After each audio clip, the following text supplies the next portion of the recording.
السلام علیکم ورحمۃ اللہ۔ قدم بقدم تفسیر قرآن میں آگے بڑھتے ہوئے آج ملاحظہ فرمائیں سورہ بقرہ کی 253 نمبر آیت۔ بسم اللہ الرحمن الرحیم۔ تلك الرسل فضلنا بعضهم على بعض منهم من كلم الله ورفع بعضهم درجات وآتينا عيسى ابن مريم البينات وأيدناه بروح القدس وَلَوْ شَاءَ اللَّهُ مَا اقْتَتَلَ الَّذِينَ مِن بَعْدِهِم مِّن بَعْدِ مَا جَاءَتْهُمُ الْبَيِّنَاتُ وَلَكِنِ اخْتَلَفُوا فَمِنْهُم مَّنْ آمَنَ وَمِنْهُم مَّن كَفَرَ وَلَوْ شَاءَ اللَّهُ مَا اقْتَتَلُوا وَلَكِنَّ اللَّهَ يَفْعَلُ مَا يُرِيدُ۔ یہ سب وہ رسول ہیں جنہیں ہم نے بعض کو بعض پر فضیلت دی ہے۔ ان میں سے بعض وہ ہیں جن سے خدا نے کلام کیا ہے اور بعض کے درجات بلند کیے ہیں، اور ہم نے عیسیٰ ابن مریم کو کھلی ہوئی نشانیاں دی ہیں اور روح القدس کے ذریعے ان کی تائید کی ہے۔ اگر خدا چاہتا تو ان رسولوں کے بعد والے ان معجزات کے آ جانے کے بعد آپس میں جھگڑا نہ کرتے، لیکن ان لوگوں نے خدا کے جبر نہ کرنے کی بنا پر ان لوگوں نے اختلاف کیا، بعض ایمان لائے اور بعض کافر ہو گئے۔ اور اگر خدا طے کر لیتا تو یہ جھگڑا نہ کر سکتے، لیکن خدا جو چاہتا ہے وہی کرتا ہے۔ الحمدللہ تیسرا پارہ شروع ہو گیا اور خداوند عالم کے لطف و کرم سے تیسرے پارے کی پہلی آیت آپ کے سامنے پیش ہے۔ روایتوں اور حدیثوں میں نبیوں کی تعداد 1,24,000 بتائی گئی ہے، جبکہ قرآن مجید میں صرف 25 نبیوں کا تذکرہ ہے، صرف 25 نبیوں کا نام آیا ہے اور دوسروں کے نام نہیں آئے ہیں۔ قرآن مجید کی آیت منہم من قصصنا، ہم نے کچھ کا بیان کیا ہے، وَمِنْهُمْ مَنْ لَمْ نَقْصُصْ، اور کچھ ایسے ہیں جن کا ہم نے بیان نہیں کیا ہے، جن کا نام ہی نہیں لیا۔ البتہ ان کے درجے ایک جیسے نہیں ہیں اور ہر ایک نبی کی اپنی جگہ اور منزلت ہے۔ مثلا سرکار رسالت مآب صلی اللہ علیہ وآلہ وسلم کی فضیلت اور برتری یہی ہے کہ آپ خاتم الانبیاء ہیں، آپ سید الانبیاء ہیں، آپ امی ہیں، آپ کی کتاب میں ہرگز تبدیلی نہیں آ سکتی، کوئی تحریف نہیں ہو سکتی۔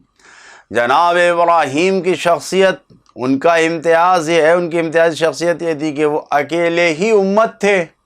جناب ابراہیم خود میں ایک امت تھے، ان کی نسل پاک و پاکیزہ تھی۔ جناب نوح کی برتری یہ تھی کہ انہیں عمر طولانی عطا کیا خداوند عالم نے، ثبات قدم عطا کیا کہ اس میں پائیداری اور استقامت تھی، اور اپنے پروردگار کی جانب سے سلام کے حقدار قرار پائے۔ اس آیہ مبارکہ میں حضرت موسیٰ اور حضرت عیسیٰ علیہ السلام کی فضیلت اور برتری کا تذکرہ کیا ہے۔ جناب موسیٰ کو خداوند عالم نے کلیم اللہ کہہ کے یہاں پر، یعنی اللہ سے کلام کرنے والے، گفتگو کرنے والے، ڈائریکٹ اللہ سے گفتگو کرنے والے، ان کی گفتگو، اللہ کی گفتگو سننے والے، اور جناب عیسیٰ کو روح القدس جیسی تائید حاصل رہی، وَأَيَّدْنَاهُ بِرُوحِ الْقُدْسِ۔ اور درجات کا لفظ یہاں پر بتا رہا ہے کہ کئی قسم کی برتری کو بیان کیا ہے، جو درجات کہا ان کے لیے، یعنی کئی قسم کی برتری ہے۔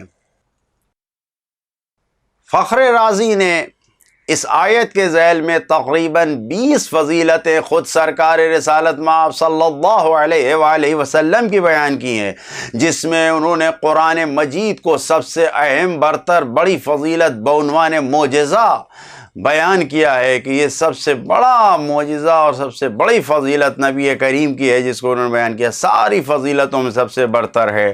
اور یہ بھی ایک اہم فضیلت ہے کہ سرکار رسالت مآب دوسرے پیغمبروں پر گواہ بنائے گئے ہیں۔ خود قرآن میں ہے فَكَيْفَ إِذَا جِئْنَا مِنْ كُلِّ أُمَّةٍ بِشَهِيدٍ وَجِئْنَا بِكَ عَلَى هَؤُلَاءِ شَهِيدًا۔ اس وقت کیا ہوگا جب ہم ہر امت کے اس کو گواہ، یعنی ہر امت کو اس کے گواہ کے ساتھ، اس کے نبی کے ساتھ بلائیں گے، اور پیغمبر آپ کو ان سب نبیوں پر ہم گواہ بنا کر بلائیں گے، سارے نبیوں پر۔ لہذا جو پیغامات ہیں اس آیت میں، پہلا پیغام یہی ہے کہ انبیاء کے مقام و درجات بلند و برتر ہیں۔ تلکا سے اشارہ کیا گیا ہے کہ ان کی عظمتیں، ان کے مقامات بہت دور اور بہت زیادہ ہیں، بلند و برتر ہیں، بلند مقام کی طرف اشارہ ہے۔ دوسرا پیغام یہ ہے کہ انبیاء کے درجات ایک جیسے نہیں ہیں، البتہ سب کا ہدف ایک ہے، مشن ایک ہے، راستہ سب کا ایک ہے، لیکن یہ رکاوٹ نہیں بنتا ہے کہ بلند مقامات کو حاصل نہ کر سکیں۔ سب اپنے اپنے مقامات کو اپنے اپنے رتبے کے اعتبار سے اور بلند ترین مقام کو حاصل کر لیتے ہیں، خاص فضیلت کو پا لیتے ہیں۔ تیسرا پیغام گزشتہ انبیاء کرام کا احترام کرنا، ان کی عظمت کو بیان کرنا، ان کا اچھائی اور نیکی سے تذکرہ کرنا، یہ بہت ضروری ہے، جیسا کہ خود اس آیت میں ہمیں سکھایا گیا ہے کہ کس طریقے سے جناب موسیٰ اور عیسیٰ علیہ السلام کی برتری اور فضیلت کو بیان کیا گیا ہے۔